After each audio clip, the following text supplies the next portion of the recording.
My husband used to treat elevators like they were teeth. We lived on the 18th floor of a new condo tower, the kind of building with a lobby that smelled like citrus cleaner and money. Most couples would have argued about paint colors and furniture, but our first real argument was about a stainless steel box that moved up and down on cables. He refused to step inside it, and he did not refuse like someone being dramatic, he refused like someone remembering. I met him in a stairwell at work, which is a strange place to meet anyone, especially someone you end up marrying. I had started taking the stairs because I told myself I needed discipline, and because my doctor had made a casual comment about my blood pressure that felt like a warning. Our office was on the 13th floor, and the stairwell smelled like dust and old paint, and it turned every morning into a quiet test. Most people used the elevators, there were 6 of them, and they were always running. The stairwell was for emergencies and for people who thought suffering made them better. That is why I noticed him, because he was there every day, moving upward at the same steady pace, never out of breath, never trying to race anyone. He was my department manager, the kind of man who looked like he had already solved his life before I had even figured out mine. He was fit in a way that did not look like gym obsession, and he dressed with the calm of someone who did not have to prove anything.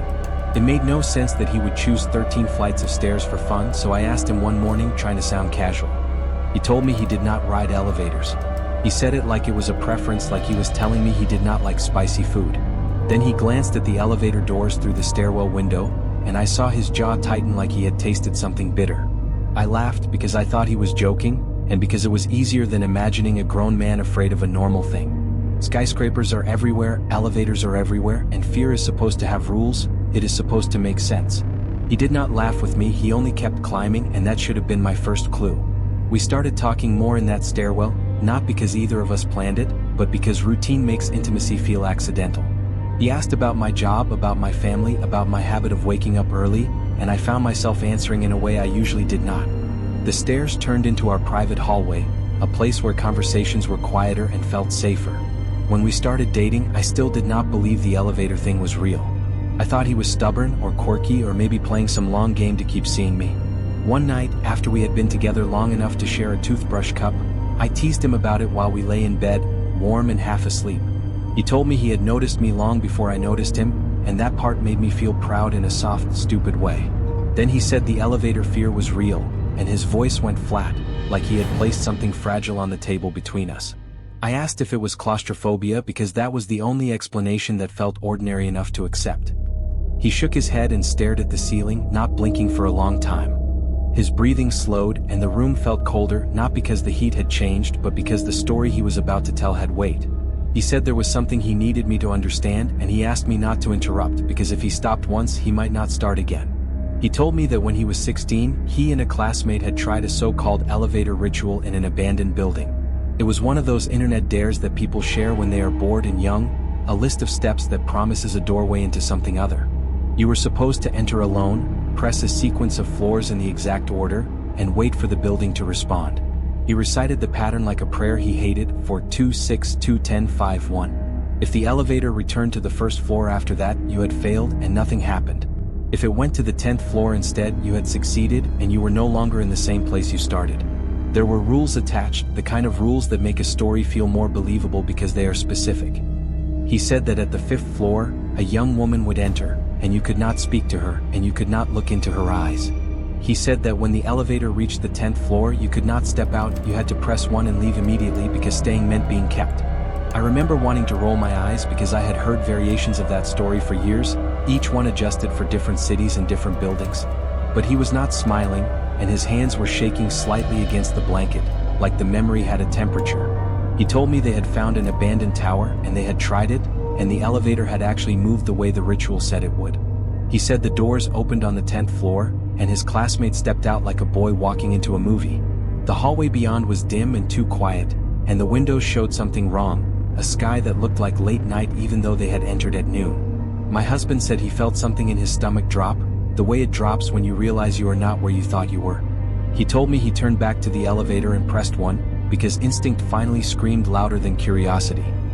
He waited in the car as it descended, and he told himself his friend would return, that it was just a prank of light and fear.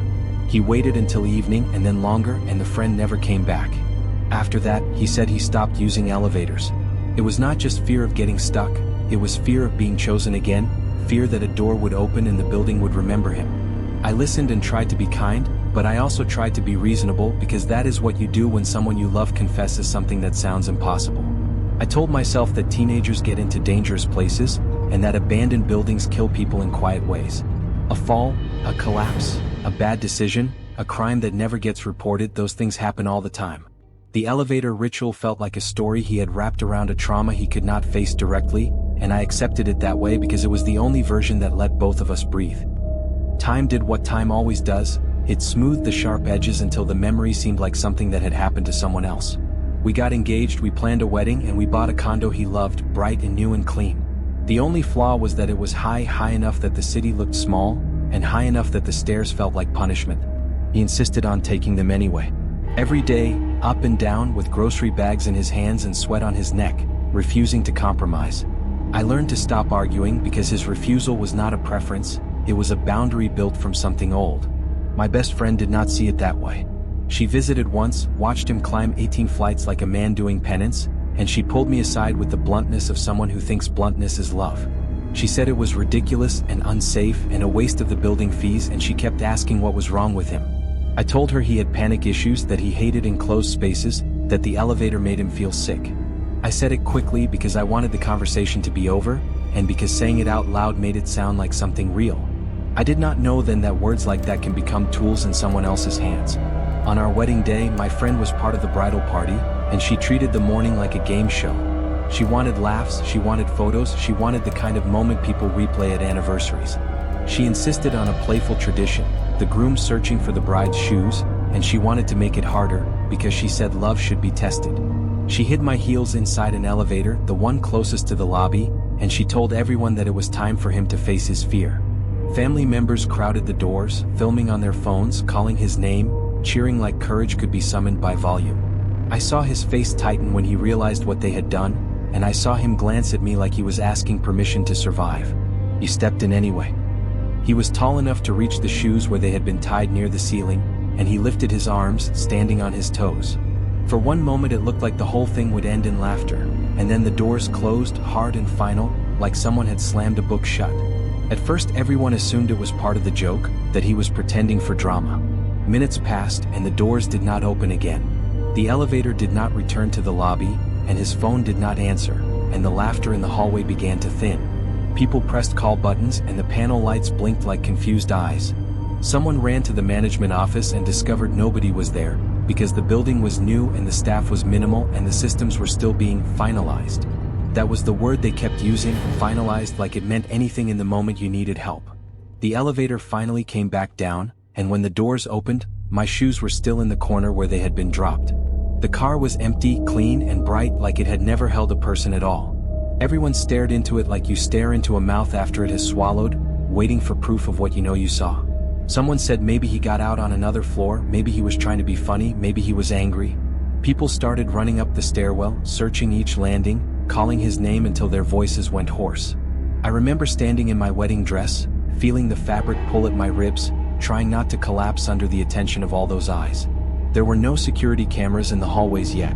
The elevators had internal cameras, but the feeds were not accessible because the system had not been set up, because the building was new, because excuses are always ready when you need answers. The police came, asked questions, and looked at the elevator panel like it might suddenly confess. They checked street cameras outside and found his car parked across the road. The footage showed that he never left the lobby level, not once, not for a second. The officer said it carefully, like they were trying not to injure me with the sentence, but the meaning landed anyway, heavy and blunt. If he never left the first floor, then where did he go? The wedding ended without ending. Guests left in groups, whispering, offering help they did not know how to give, and my friend sobbed until her mascara ran, telling me she was sorry, telling me she had not meant any harm. I stopped hearing her after a while because my mind kept returning to the story he had told me in bed, the ritual, the 10th floor, the rule about being alone. That night, after the police finished their first sweep, I did something I still cannot explain as bravery. It was more like desperation wearing the mask of logic. If an elevator could take him somewhere, then I needed to learn where it went, even if I did not believe in any of it. My friend offered to come, and I told her no because the story said one person, and because something in me needed control. I asked her to wait upstairs and watch the elevator display, to call me if anything looked wrong. She agreed too quickly, and at the time I thought it was guilt. I stepped into the elevator alone. The doors shut and the air inside felt too still, like the building was listening. I pressed the buttons in the order he had given me years ago, and with each stop the doors opened onto a hallway that looked normal but felt drained of life. On every floor the emergency exit sign glowed an unhealthy green. The sound of the fan above me seemed louder than it should, and the silence between stops felt thick, as if the elevator was moving through water. When I pressed 1 at the end, the car paused for a few seconds and then began rising. It rose past the floors it should have stopped at. The display climbed steadily until it reached 10, and the doors opened on a hallway washed in red light from the floor indicator. The air outside was colder, but not like a draft, more like a room that has been sealed for a long time. My phone had no signal. The city that should have been visible through the window was gone, replaced by a heavy darkness that did not look like night. It looked like something covering the world. I stood in the doorway, heart beating hard enough to make my jaw ache, and I did not step out until I heard the elevator behind me move again. The doors opened and my friend stepped out, pale and shaking, insisting she had pressed the lobby button and nothing else. Her arrival should have comforted me, but it made my stomach tighten because it meant the rules were not rules or the building did not care. She checked her phone and saw that she had arrived faster than I had, as if time had bent while she rode. We turned our flashlights on and walked down the hallway, trying to make sense of a place that looked like our building but felt like a copy. The air held a faint odor of wet concrete. The sound of our shoes was swallowed quickly, like the carpet of silence was too thick for echoes to form. Halfway down, we found one apartment door where the protective plastic had been torn. The number read 104, and the hallway around it seemed darker than the rest, like the light refused to sit there. I knocked, and the sound traveled inside as if the room were empty and deep. My friend pointed to the floor near the threshold. A stain that looked like dried blood sat in a shallow pool, and in the center was a clear footprint, small, the shape of a sandal with a thick sole. She pulled on my sleeve, whispering that we should leave, and I almost listened. Then we heard a voice. It was not a clear call, it was a murmur, a steady muttering that sounded like someone repeating a sentence to keep from breaking. It came from around the corner near the stairwell, and my body moved before my mind could decide. I rounded the corner and saw him. He stood facing the wall, shoulders rigid, hands curled, as if he was holding himself together by force. His mouth moved and his eyes were open, but he did not seem to see me at first. When I touched his arm, he reacted like a trapped animal, swatting me away, shouting that I had to stop following him, that he had finally gotten out. The flashlight beam shook in my hand and swept across the floor. Near his feet was another set of bloody prints, still dark, still wet-looking, as if someone had been standing behind him seconds before. I did not see anyone, but the space around him felt crowded, as if the air had bodies in it. My friend and I pulled him back to the elevator. He resisted at first, then went limp in a way that scared me more than fighting would have. My friend pressed the 18th floor button out of habit, and I slapped her hand away, telling her we had to do it correctly because correctness was the only thing I had left. I entered the sequence again. The elevator rose, stopped at 5, and the doors opened. A girl stood outside, maybe 16, maybe younger, wearing a simple red dress and white sandals with thick soles. She was too still, like a photograph propped upright. I lowered my gaze immediately because I remembered the rule about eyes, and because something about her made my skin tighten. My friend curled into the corner of the car, arms over her head, breathing in short bursts. The girl did not step in, but the air changed anyway and the elevator felt smaller, like the walls had moved closer. My husband lifted his head at the wrong time, and his body locked, his face draining of color as if his blood had been pulled away. The doors closed. The car descended and reached 1, and I grabbed his wrist, dragging him out like I was pulling him through a doorway that might shut again. My friend stumbled after us, and in the chaos of movement she brushed the girl's shoulder and whispered an apology without thinking. The apology landed like a stone. My friend froze, eyes wide, as if she had suddenly remembered she was not safe. She kept repeating that she had spoken, that she had broken the rule, and she looked at me like I could undo it. My husband bolted out of the lobby and into the street like he was fleeing a fire no one else could see. I called an ambulance because I did not know what else to do. At the hospital, doctors talked about shock and panic and trauma, using clinical words that sounded clean compared to what I had seen. They sedated him, and my friend sat in a chair with her hands trembling, whispering that the girl would come for her. Near midnight, my husband woke up and cried into my hands, apologizing for ruining our wedding, apologizing for being weak. I told him that we could redo the ceremony, that none of it mattered if he was alive. He stared at me and said very quietly that it was not over. He said the girl at the 5th floor was his missing classmate from 10 years ago. He said she looked exactly the same, as if time had left her untouched, and he said my friend speaking to her meant the game would not let us go. Then he said the only way to protect us was to take my friend back. I did not answer him. I kissed his forehead, waited until his breathing slowed, and stepped into the hallway to breathe air that did not smell like antiseptic. That is when my friend called me, and her voice sounded sharper than it had all night, like fear had finally turned into thought. She told me something that made my throat tighten. She said if he knew all the rules so well, then why had he acted like a helpless child when the girl appeared? She said if that was truly his missing classmate, why had he not tried to speak, to ask, to call the police, to demand the truth? The questions sat in my body like splinters. I hung up without answering and did not go back into his room. I drove home, alone, and for the first time in months I rode the elevator because stubbornness can be its own kind of courage when you have nothing else. In the quiet of our condo, I looked out over the city and told myself that darkness can be manufactured, that hallways can be staged, that fear can be guided. I told myself that human beings do worse things than ghosts, and that a story about another world is a convenient way to hide a real one. I slept for a few hours and woke before sunrise with the sick feeling that the answers were in the building, not in his memories. On the 10th floor in daylight, everything looked normal. The hallway was bright, the window showed the real city, and there was no stain on the floor near 104. That should have relieved me, but it made me feel worse because it meant the horror could be turned on and off like a switch. I went to the sales office and acted like a potential buyer. I asked about units, about owners, about the building's early purchase list, pretending curiosity. When the agent finally showed me the ownership record for Unit 104, my vision blurred for a moment. My friend's name was on it. I stared at the paper and felt something in my chest sink, not because I understood everything but because I understood enough. My friend had access to that hallway, to that door, to that place where the plastic had been torn. She could be on the 10th floor without anyone noticing, and she could prepare whatever she needed to prepare. That afternoon, my husband was discharged. In the car, he kept returning to the same idea, taking my friend back, finishing it, ending the threat. His voice had the tired insistence of someone repeating a plan until it feels true. When I asked if he would come with me, he said he could not. He said the elevator would break him, and he said he needed to focus on repairing the wedding. His excuses sounded rehearsed. I watched him speak and realized I had been listening to him like a wife, not like a witness. By the time we reached home, I had already decided that if someone was manipulating the story, I would force them to show their hands. I called my friend and invited her over to discuss a new ceremony date. She agreed immediately, too quickly for someone who had been shaking in a hospital chair the night before. When she arrived, she tried to smile and she joked about being afraid of elevators now, like fear could be turned into a shared laugh. We stepped into the elevator together. I pressed 4 and she asked why.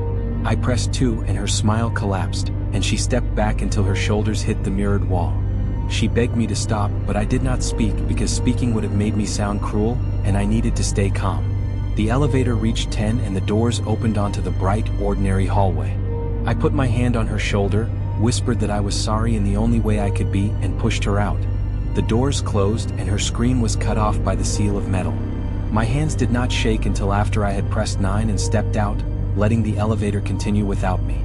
I took the stairs up and down, waited, and then climbed back to 10 with my heart pounding like I had committed something I could never confess.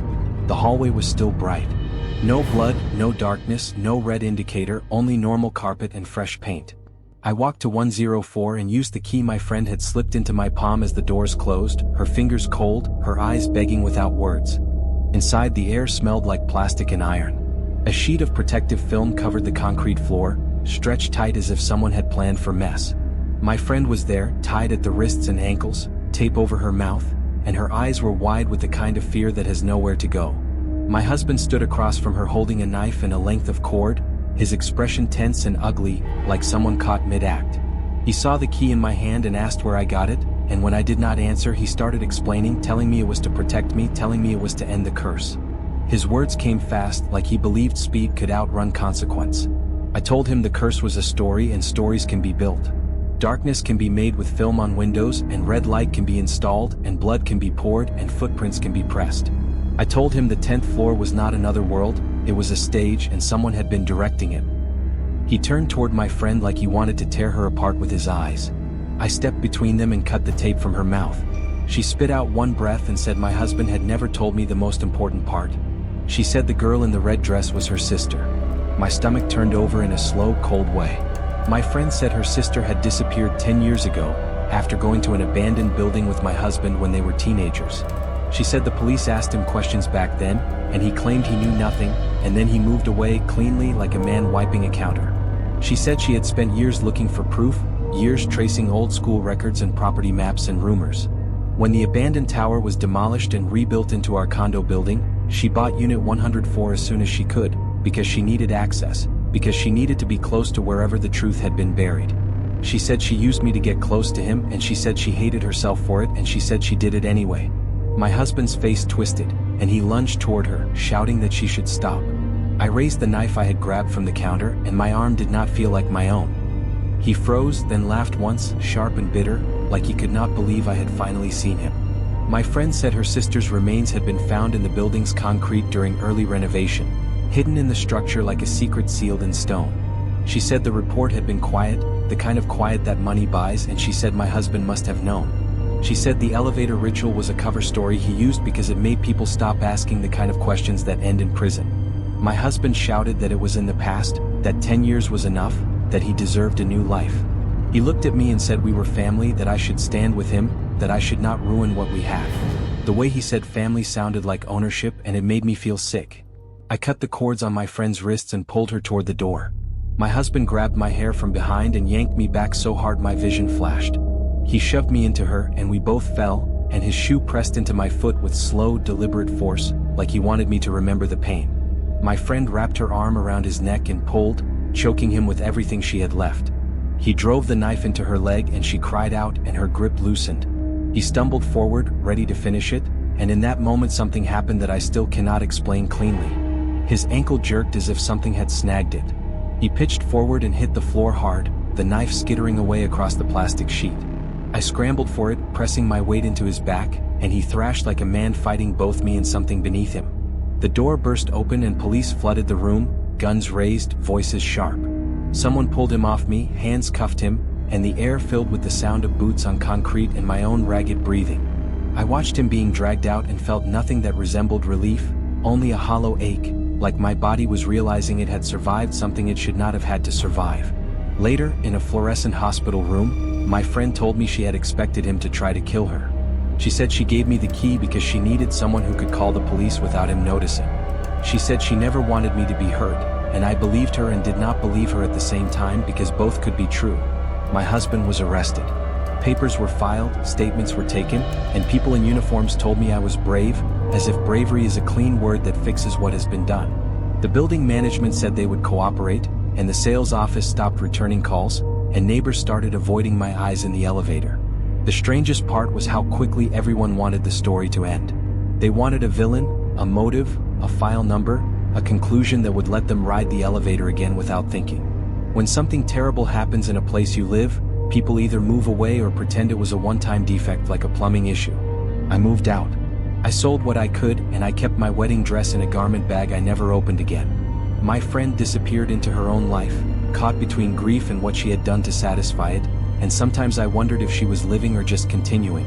I still avoid elevators when I can, even though I tell myself I do not believe in rituals. It is not about ghosts, it is about memory, and about the way certain doors feel like they have learned your name. Every so often, when I am alone in a lobby late at night, I hear the soft bell of a car arriving, and I look up without meaning to. The display above the doors flickers in the corner of my vision, and for a second I think it shows 10, lit in red. Then it changes to something normal, and the doors open on an empty car, clean and waiting like it has always been there. I do not step inside. I stand where I am and let the doors close again, and I tell myself I am being rational, that I am simply tired, that my mind is replaying stress in familiar shapes. But the quiet in that moment feels thicker than it should, and I cannot stop thinking about how easily people used a story to hide what they did.